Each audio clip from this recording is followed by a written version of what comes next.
ये बहुत ही क्विक और बहुत ही इजी पकौड़े की रेसिपी है।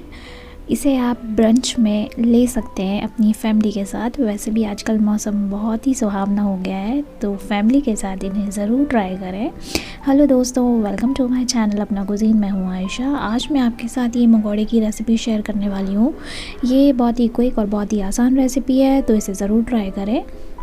और वीडियो पसंद आए तो लाइक, शेयर, सब्सक्राइब करना बिल्कुल भी ना भूलें।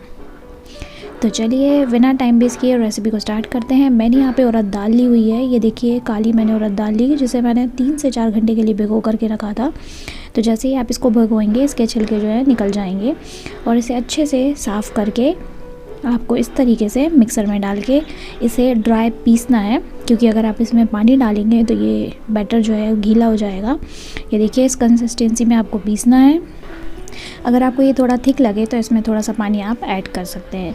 अब मैंने यहाँ पे इसमें 1 टेबलस्पून डाला है लहसुन अदरक का पेस्ट, और इसे डालने के बाद अब हम इसे अच्छी तरीके से मिक्स करेंगे और इसे हम फेंट लेंगे अपनी हाथों की सहायता से, ताकि मंगोड़े जो हैं बहुत ही क्रिस्पी और कुरकुरे बने। उसके बाद मैंने यहाँ पे एक हरी मिर्च ली है, जिसे बारीक कट किया, और आप चाहे तो और भी एक्स्ट्रा ऐड कर सकते हैं अगर आपको ज़्यादा तीखा पसंद है। अब मैंने यहाँ पे डाला लाल मिर्च पाउडर, और मैंने डाला है स्वाद अनुसार नमक। नमक डालने के बाद इसे अच्छी तरीके से मिक्स करना है, क्योंकि इसे मिक्स करने से जो मंगोड़ियाँ हैं वो बहुत ही क्रिस्पी और बहुत ही क्रंची बनेगी। तो इसे आपको बिल्कुल भी स्किप नहीं करना है। इसे अच्छे से टाइम लेके और अच्छी तरीके से इसे मिक्स करें। जितना अच्छा आप फेंटेंगे उतने ही क्रिस्पी और क्रंची मंगोड़े बनके तैयार होंगे।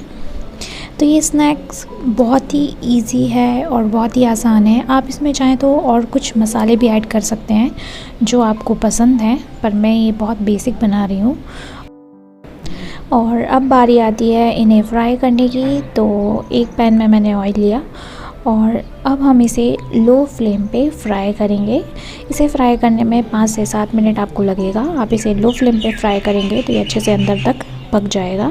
अगर आप फ्लेम को तेज़ कर देंगे तो ये बाहर पक जाएगा, लेकिन अंदर से ये कच्चा रह जाएगा। तो इसके लिए बहुत ज़रूरी है कि आप इसे लो फ्लेम पे आराम से फ्राई होने दें। आपको छोटा सा पोर्शन लेना है, और मैं इस तरीके से डाल दूँगी। जब ये बाहर से गोल्डन ब्राउन दिखने लगे तो ये फ्राई हो चुका है, और बस अब हम इसे निकाल लेंगे।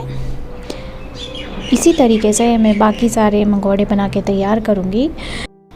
आप इसे टमाटर की चटनी, धनिया पत्ती की चटनी, या अगर आपका मन है तो मीठी चटनी भी बना सकते हैं इसके साथ। और अगर आपको मन नहीं है तो आप इसे सिंपली टोमेटो केचप के साथ भी खा सकते हैं। अब इसके साथ बनाएं 1 कप मसाला चाय और मौसम का मज़ा उठाएं। तो अब वीडियो को यहीं एंड करते हैं। लेकिन आपको ये वीडियो अगर पसंद आए तो लाइक करें, चैनल को सब्सक्राइब करें, फ्रेंड्स के साथ जितना हो सकता है उतना शेयर करें।